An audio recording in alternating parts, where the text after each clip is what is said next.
Jason. How are you? Hey, Venkat, how are you? Very good, very good. Uh, Good. I think we are on time, so let us just Yep. get started. I think, Jason, maybe we can get started. I want to quickly thank you, Jason, for taking time to join us.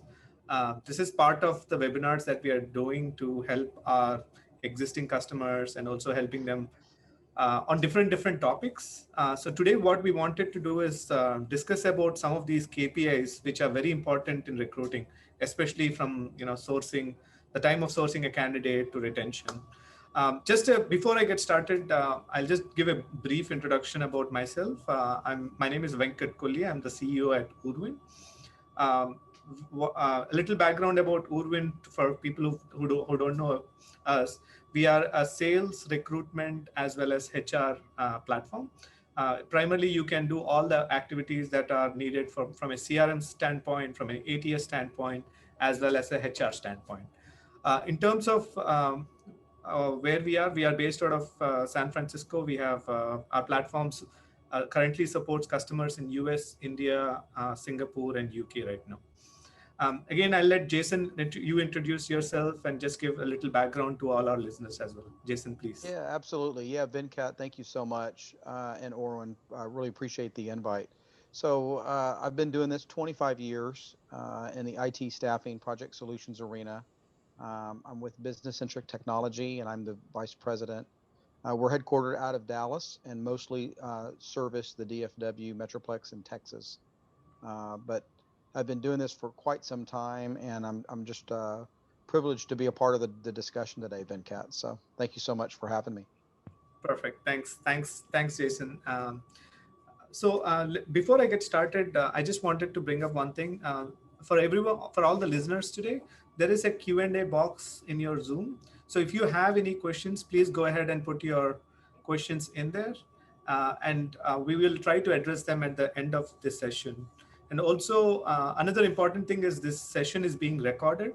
So we will also make sure this recording is available on our website. So if you want to go back and review it, this recording is available on our website as well. Okay, good.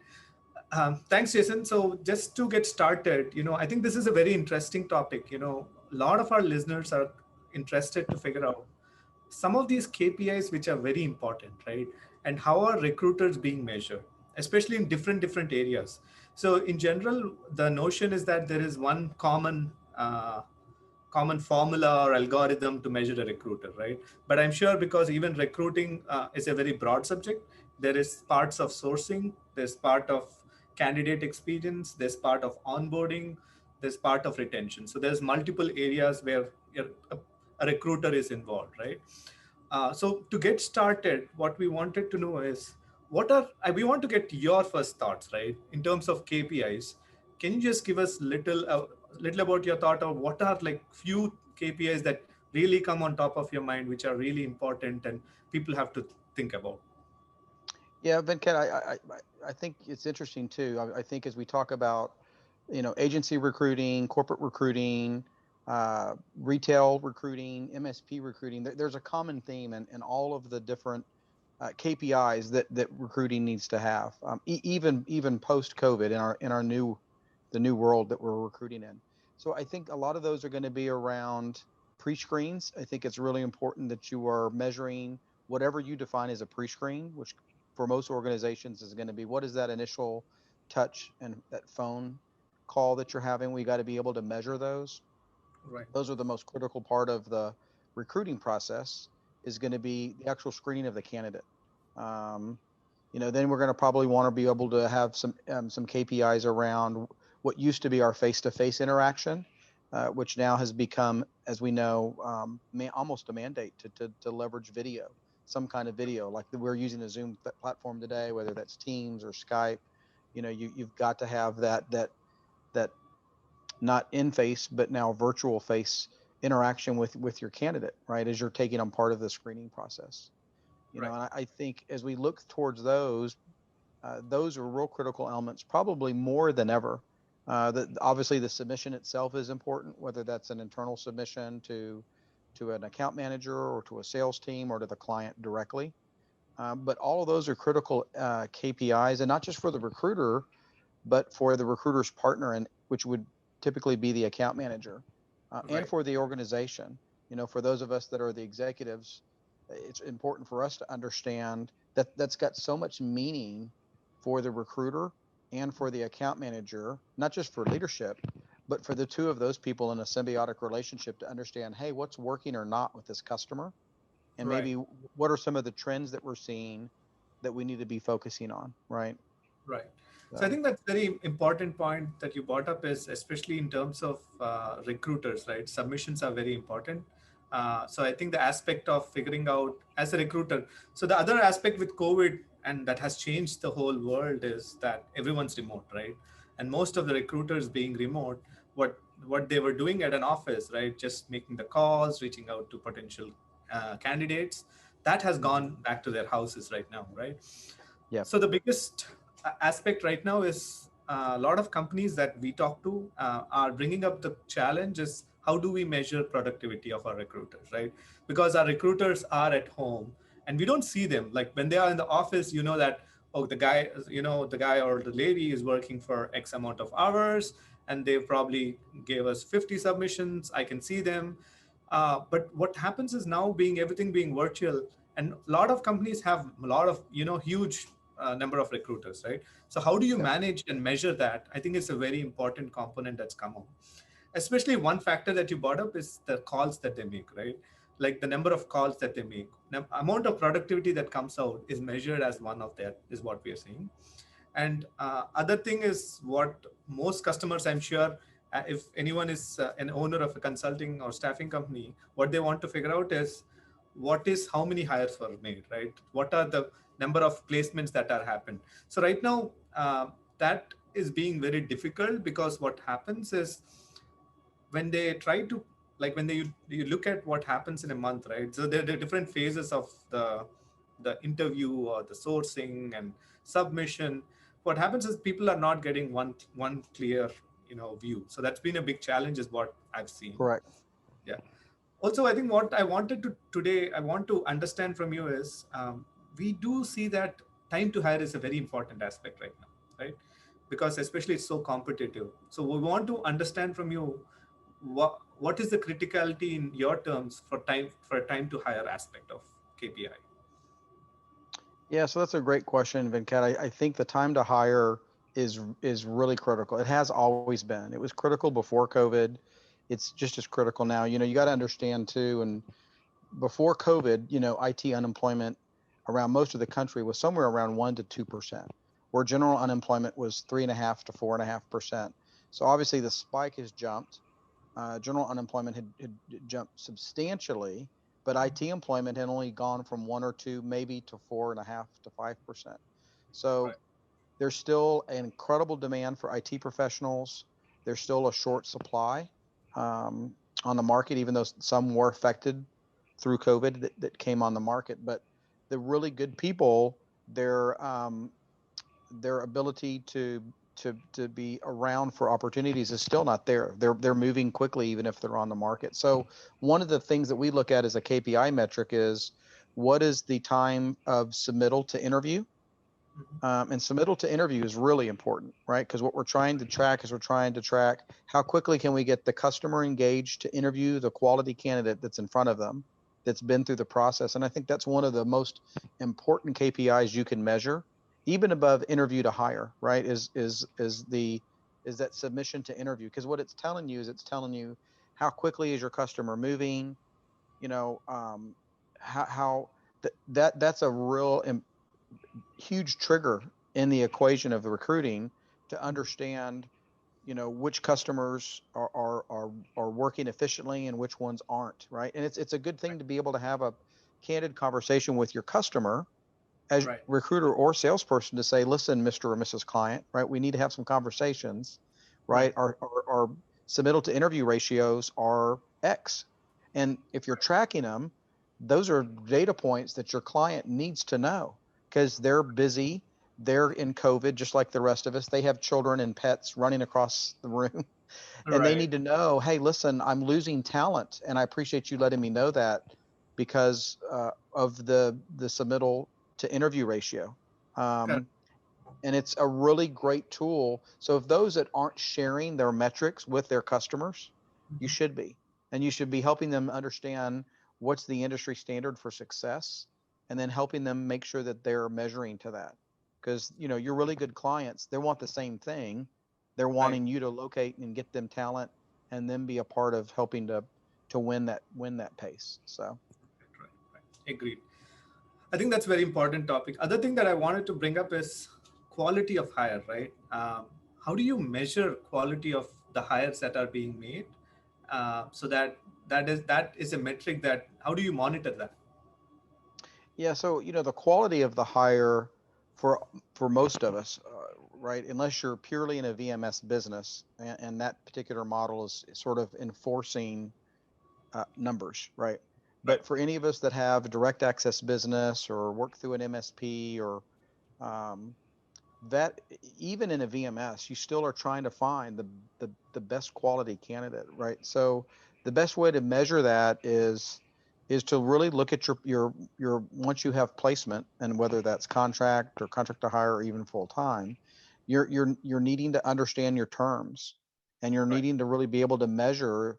Uh, we define terminations as a few things, right? An actual termination for us is exactly that. The individual that we placed was fired or asked Right. to leave the organization.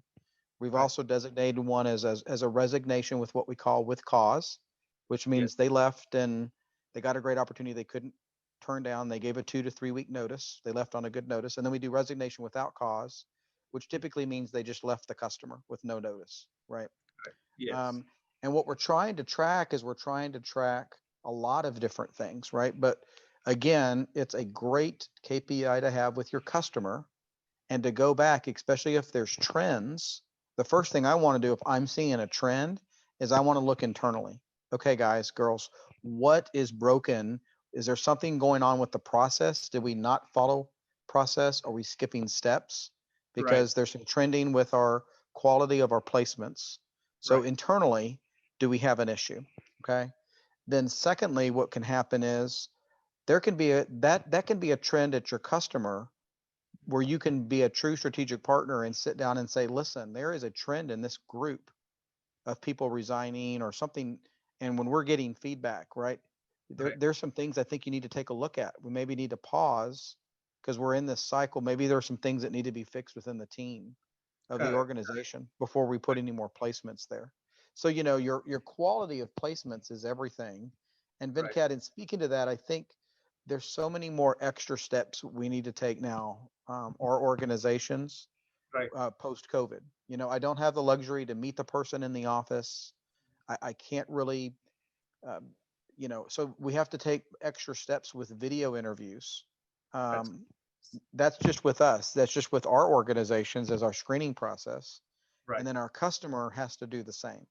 So the customer can no longer bring them in the office, in the conference room, and meet six, Right. seven, eight, 9 people, right?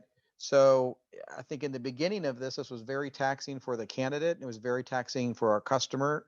And it was very taxing on us and like my staff. But I Right. feel that now that this is the new norm, and Yes. everybody's gotten more comfortable with it. But that's part of the quality of the placement, opposed to just your terms and your Yes. KPIs, is going to be around what are you doing on the front end in your process. And we've all had to make radical shifts quickly on how we go about ensuring that we're still finding and qualifying quality of candidates. Right. So, I think that's an yep, important point is that you brought up is quality of hire is better measured through video interviewing and screening prior to absolutely. prior to Yep, any submission that yep, happens. absolutely. And I think, Venkat, with that, we started exploring, a lot of us in the industry before COVID, some of these new video um, interview tools and Right. techniques. And it did seem like it was something that was going to be coming. But before COVID, the candidate base was not comfortable. They were not Right. doing it. So Right. most candidates And would that, say, listen, I'm not interested in doing a video. yeah. Most of our customers weren't interested. They wanted Yeah. to meet them in person, so it was not valuable. Today, it's very valuable. So today, you know, now that the candidate base is comfortable doing it and most of our clients are doing videos, I'm seeing a again a quicker shift to leverage this technology, right? Because it can help accelerate the process with efficiency and still help you get what we're all looking for, that quality metric, right? So Right. Yeah. earlier on in the process. So Yes, I agree. So I want to move on to another topic. One that comes up very often is what is source an important factor in terms of when you're trying to source more candidates for potential opportunities? Is the source of a candidate very important, and is that a metric that's measured for a longer term for staffing companies? And how does it help staffing companies as such? yeah, great question. This is an entire series of itself, this question. So the sourcing element is vital to staffing companies because we have, as you know, unlimited amount of sources from job boards to LinkedIn to all these new social media outlets, to sourcing partners in the industry.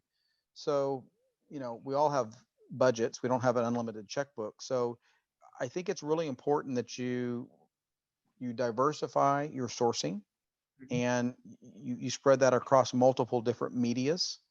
Right. And it's really important that you're leveraging your ATS to track it, right? So if you're not, you're doing yourself a huge disservice as an individual. Because as Right. an individual recruiter, I would want to know, where am I getting not just my placements, right? But where am I getting my interviews and where Mhm. am I getting my submittals? So Right. what's the source of that tool, right? So it's not just a leadership issue to look at the end of the quarter, mid-year, or end of the year when we budget and to say, hey guys, XYZ job board did not pay off, right? Here's the results. Yes. Or to say, hey, this particular media was phenomenal. Look at the turnout, right? And Right. obviously, ROI is vital today. I mean, it's always been vital to me and most of us in the organizations that we're running when we manage a P&L. Right. But it's really important today, post COVID, because of what's going on, right? So every dollar we're spending is vital. All of our Yes. businesses have been affected at some level, right? So Right. we've got to now be more cognizant than ever and track the source of where did you find uh, your candidate, right? But I'm of the mindset, if you've got a recruiter that is very successful in a medium and they love it, that's great, right? I mean, obviously you want to advance them to spread the net and try some other tools, Right. but I don't think there's anything wrong if somebody is a master of dice and they're super successful. Well, Right. fantastic, great. Yes.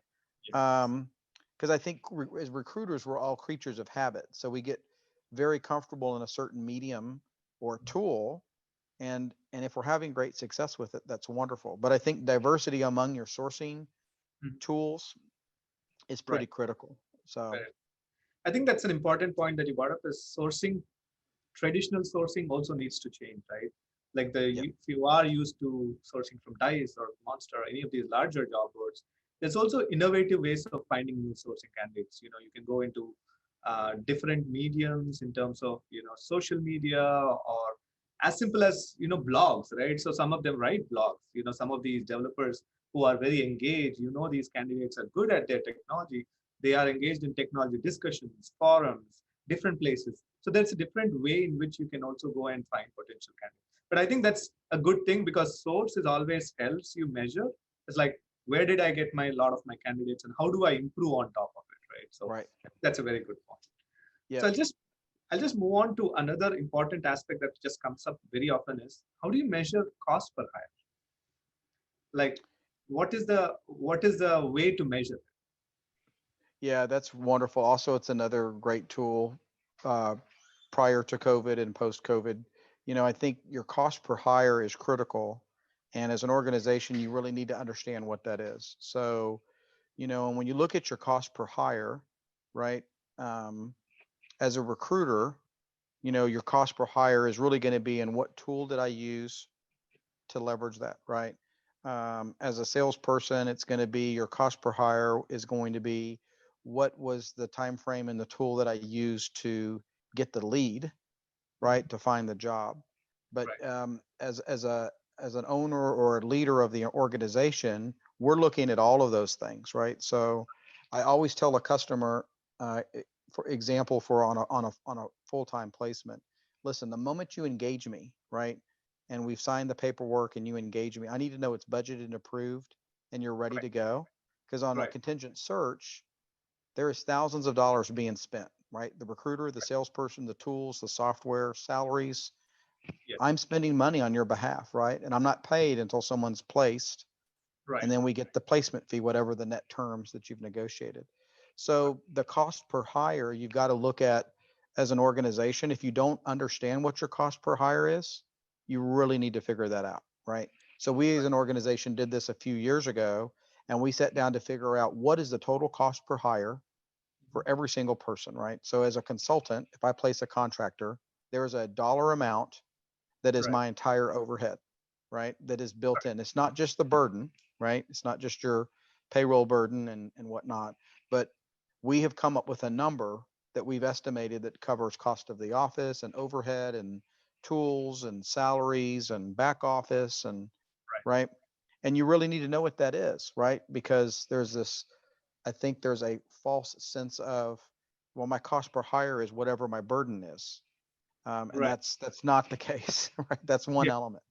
But I think Yes. you really need to understand that. And if you're not, you need to build that total cost per hire into your cost model, right? So Right. for every contractor you put out, you need to put in what is your total cost per hire for that individual on top of the burden, Right. right? Because that's I truly that's the true op inc is correct. are those numbers, right? Right. So So I think yeah. that's the most important factor that you did mention is, for example, in any organization, if a staffing company has placing like 10 people a month, right? What was the cost that you spend to hire the 10 people, right? So Hmm. it is in fact in terms of payroll, in terms of overheads, in terms of everything, right? So every dollar that you spend to generate this revenue is a very important factor. And I'm sure that's something that companies are starting to measure, is to figure out, okay, this month I spent $20,000 to run my business, right? And Yep. if I made 10,000, that's a big concern. So now you need to figure out Correct. how to solve that problem as such, right? Yep. So I think that's a very important point. As Yeah, and Venkat, I think it's important when you know what that is, it needs to be transparent, right? So every recruiter and salesperson needs to know what that cost is. There's no secret, correct. right? Because they need to understand what is the cost per hire, right? Because it's going Yes. to affect them so Yeah, as well. agree. Yeah. Also, I want to move on to another important topic that came up. It's an extension of hiring, right? Some of lot of our customers tend to be very reactive, right? So they just take. So having a candidate pipeline is very important, right? If you can just give us some insights on how to have a good pipeline of candidates, how do we get started, and how do we make sure that always when a customer comes to us, we always have readily available candidates available to Yeah. customers.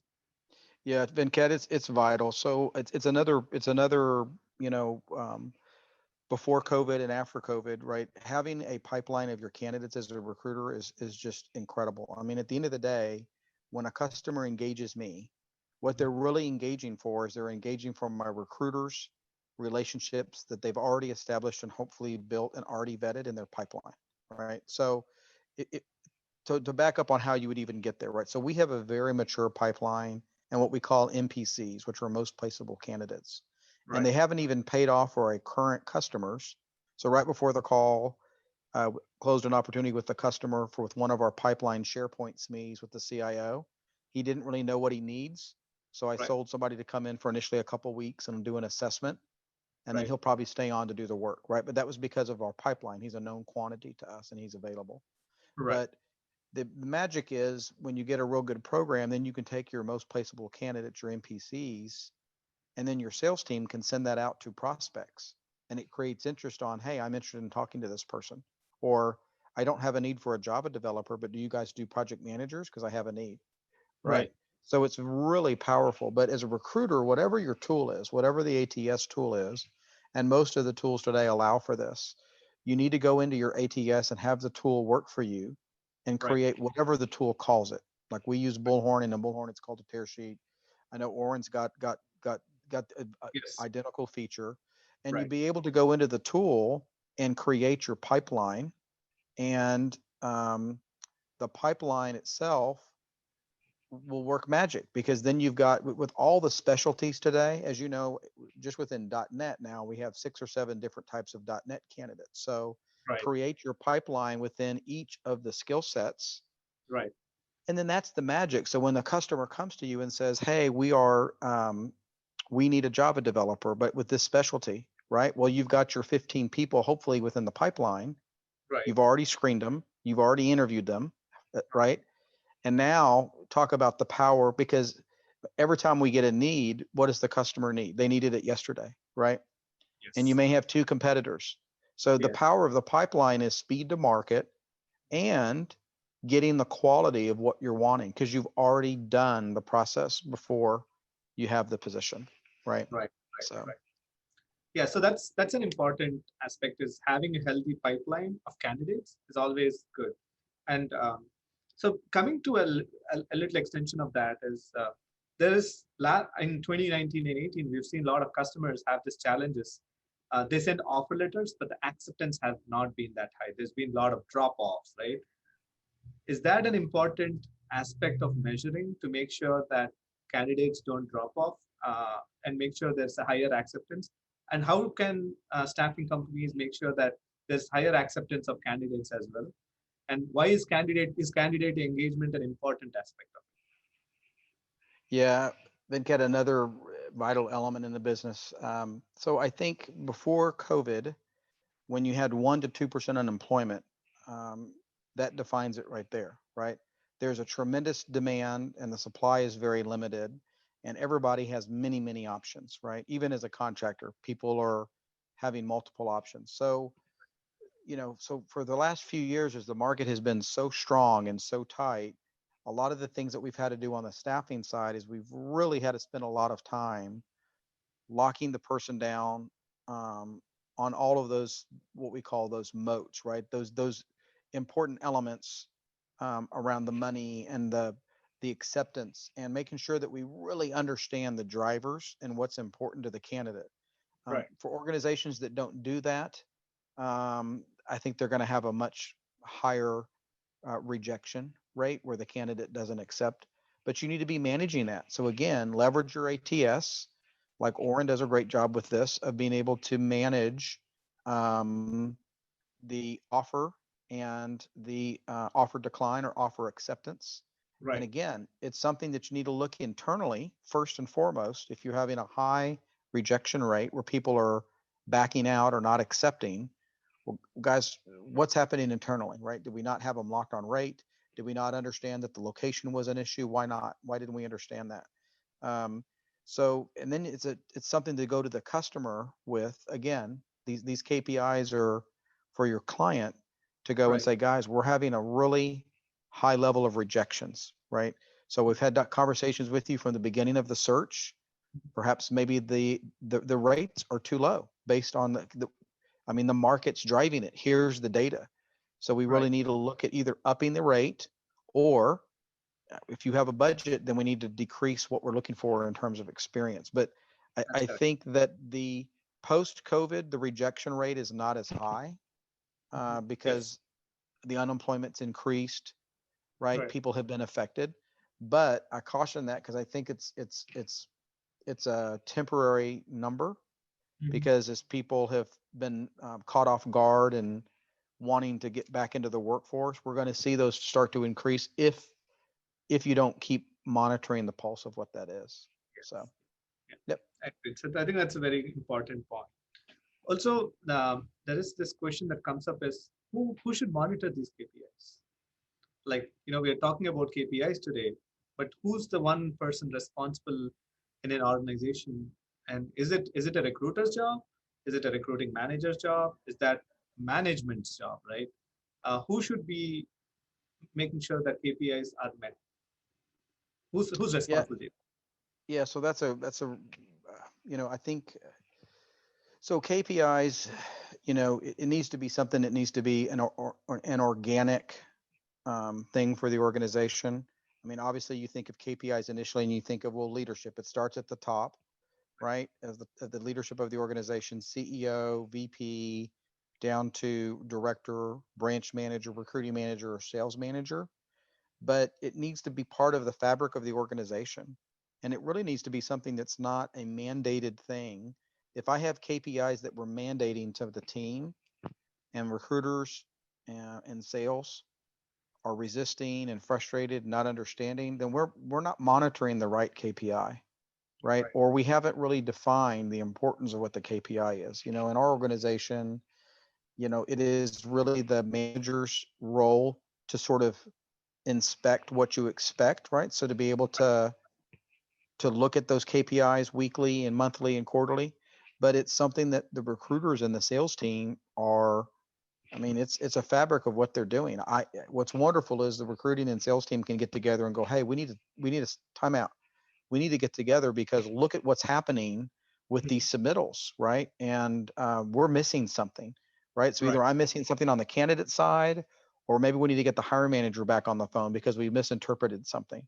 So the Right. KPIs, when they're really working wonderfully, is it's got the recruiters and sales team talking about, because that's all it's about. We're just trying to measure how to be successful and how to be more efficient. That's the whole reason to have a KPI, right? Right. Right. So I think, yeah, thanks. Yeah, I think that's very nice. Also, I wanted to talk about one other important point that which we are seeing a lot of our customers do is they do use our bulk emailing campaign, option to send out emails, right? So they do run campaigns like yep. potentially if they have a database of 100 Java developers and there's a Java developer role, typically they tend to run campaigns, right? Email campaigns. And what we are seeing customers is also started to use option of text messaging. Like currently in our platform, you can send emails, text message, WhatsApp, use chatbot. So we have all these different options. Wanted to understand today is in terms of a KPI, in terms of measuring, is that a medium, like for example, email medium, text message? Is that something that's also measured in firms? And how important is that?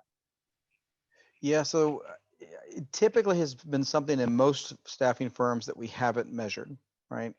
Before COVID. But I think post COVID, it's something we should be measuring because now we're trying to understand what is really the medium that is reaching, right? Right, Either candidates or clients. right, Um, there we've had to have a need for in a tool like Oorwin where we've had a mass mailing campaign, right? But something that can look customized to our customer that hopefully won't be white labeled, that will right, reach them. right, But now with people not being in the office and being home, and a lot of people preferring to communicate through their device, right? right. Now texting has become vital. It's become a vital way, but you've got to balance. Yes, Um, how would you leverage the different medium, right? right. I know myself in this political year, I'm amazed at how political parties are getting my uh, my phone and they're texting me wanting to know who am I voting for and do I have their support, and I find that offensive and frustrating. Yes, So, but I think if you can leverage texting the appropriate way, it's a great way, especially with candidates more yes, so than customers. That's a really great way to reach that senior developer or architect who's exactly. working 50, 60 hours a week, and they Right, may reply to the text. right. So it's a really great medium for candidates, I think, more so than a customer, so or a prospect. So one thing I've seen even with text messages, because I keep getting text messages too with a lot of these emails, right? Texts that come in. One thing that I've seen is like companies don't give an option to stop. I think it's very important. Like you need a platform that will help candidates to be like, no, I don't want to see any more of your text messages, Exactly. right? So Yeah. once it's stopped, you should stop out communication back to them, Yep. either through email. Within one click, they should be able to stop it. I think this has been an Agreed. important thing because I get frustrated too when I get marketing emails. I look for where is an unsubscribe, right? Or if I get too many is when that happens. But when you're doing frequently and something relevant to me, I'm okay with it because I would rather read it and probably do it. So I think it's very important option to have is to give them an option to exit as well. I think it's an important way. Right? So Yeah, I agree, Venkat. I think it's just showing a level of professionalism, right? So It's just as if, the old adage, when you get a hold of a particular client, don't ask them if this is a good time, Right. right? I disagree with that. I think it's showing a level of respect Right. uh, to a candidate or to a prospect on, hey, do you mind this medium if we talk through this? Sure. Because the last thing I want to do is spend time trying to go through my phone and go through my settings to figure out how do I block the number Right. versus no, I want to opt out. I'm not interested. Right. Or- Um, it's just there's a level of respect. And again, it kind of can define the relationship Mhm. with the candidate Right. right off the bat. Because if they show you that, it's given a level of respect for them to opt out if they don't want to receive that. And then the tool like Oorwin will be able to track that to Right. make the recruiter's life easier. Because I don't want to be continually to send text if it's Right. aggravating, right? I mean, we work so hard for our brands. Yes. We need to have tools that can help us efficiently communicate or have someone tell us, no, this isn't a good medium for me. Please don't use this. Great. Right. You won't. Yep. So, Agree. Uh, yep. so I think we have a question here. And I just want to address, I think someone wants to answer, so they have a question. So I'll just quickly Okay. take this question. I'm just going to read it out to you. As an innovative leader of recruiting services, we need to proactively take ownership of implementing best practices, deploy cutting edge recruitment strategies and programs, and addressing current and future business needs, taking job order submission interview placement ratio into account. What automation tools, if any, are you using to attract and source candidates to your company? And how are you advising the client manager to hire the candidates for retail hiring needs? So kind of a two-part question. So really, I think you're right. I think you've got to first and foremost, you have to kind of determine what's your own company's best of breed processes and practices that will work for recruiting and for sales and for the communication channels to align and leveraging the proper ATS or CRM tool like Orwin. But I think the other part of the question was around what sort of automation tools. Again, that's hard to answer, right? So first and foremost, the first pillar is defining your process and getting that working for the organization and make sure the process works well so the sales and the recruiting organization are really working seamlessly together. And you're tracking again the right KPIs for that. Okay. You've defined Right, what that is, which is this whole conversation. right, Secondly, then you need to go look at what automation tools would be appropriate, but you're needing to try to figure out in an automation tool, what am I trying to solve? Am I trying to solve, do I have a sourcing problem? And do I need to generate more candidates into my ATS or into my recruiter pipeline? mhm, Um, do I need to come up with some sort of a process to try to vet candidates quicker with some sort of automated vesting product like a Derico or something like that?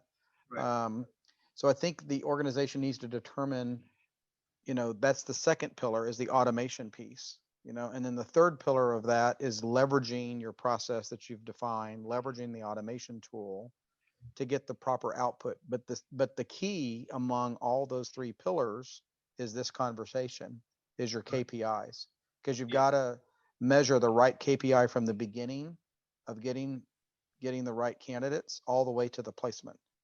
right, Because it'll really help you track um, success factors along the way and holes in it. And I think we're all around the same point around automation. Um, Everybody's got to look at, we're an organization that digests automation in pieces. So I might have maybe one particular year that we've got an issue, and I'm right, looking at automation to help us address that. And we'll right, work through that and get the automation working. Then next year I might look at another automated tool, because as automation works, it takes 6 months to a year mhm, to really get it working for you and get it structured and work out the bugs. yes, yes. So I would advise people with automation to, treat it like it's a stepping stone, Mhm. um, because Agree. you just there's too much automation to assimilate in one year. So Yes, yes, agree. yeah, but that's a great question. Good. So I'll just move on to another important question that's been, I'm sure, across the globe is diversity is a very important aspect right now. More than Yep. ever, it's becoming political, and unfortunately, people are Yep. uh, uh, are escalating it, and at the same time, it's also important for organizations to adopt it to support, your communities and people around us, right? So what we wanted to understand is how important is this KPIs factor of measuring diversity, and how do you measure it, and how do you make sure that, and is there a magical proposition that companies need to have to measure diversity as such?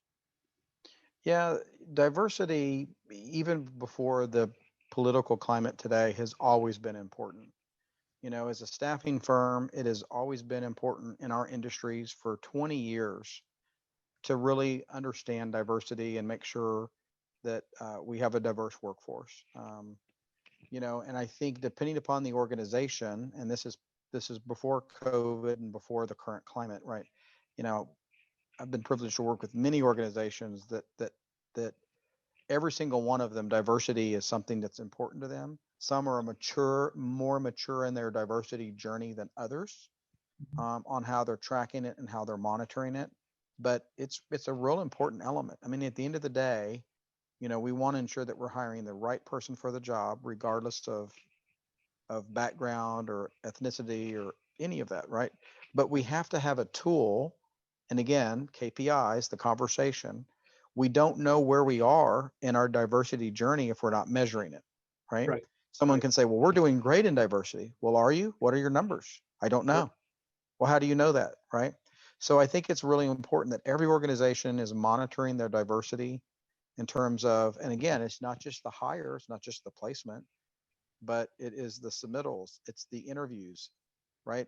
It's the diversity in the entire process Right. that you're monitoring.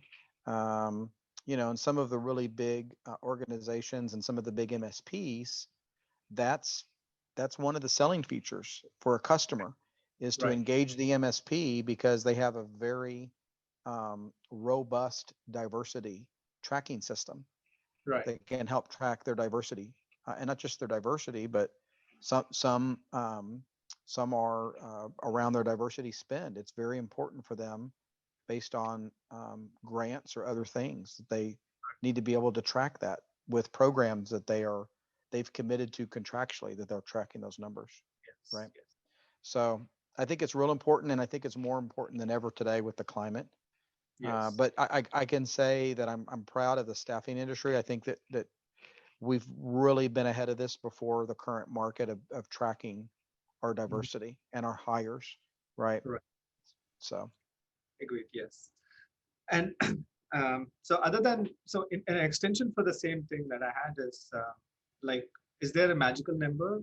I mean, is there a proportion that companies need to do, and is there a governance that companies need to put to make sure diversity is met? So yeah, is, would you recommend, if is there a recommendation from your side on that? yeah. So I think again that's a hard question to give a number because it depends upon the company and the organization of what's the size of the company that you're looking at. But yeah, I mean everybody has to have what that number is. What does their diversity hire need to be, and what does Right. that number mean for them? And I Right. think again, you can't define your KPI, and you can't look at your tool for diversity until you first define your number, right? Right. So it's like everything else we've talked about, right? I Yes. need to make a definition of where do I need to be and what are Mhm. the reasonings behind that. Then I can start to put in my process, and then I can look at a diversity tool that will Right. help us track towards that goal.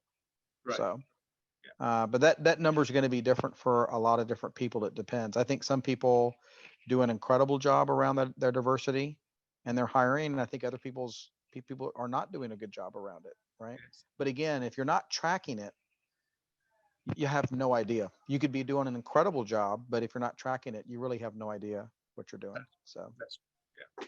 yep. Good. I know we've allocated 45 minutes for our discussion. I think we are on time, but I wanted to leave it for Q&A. If anyone has any questions, please go ahead and put your questions in there.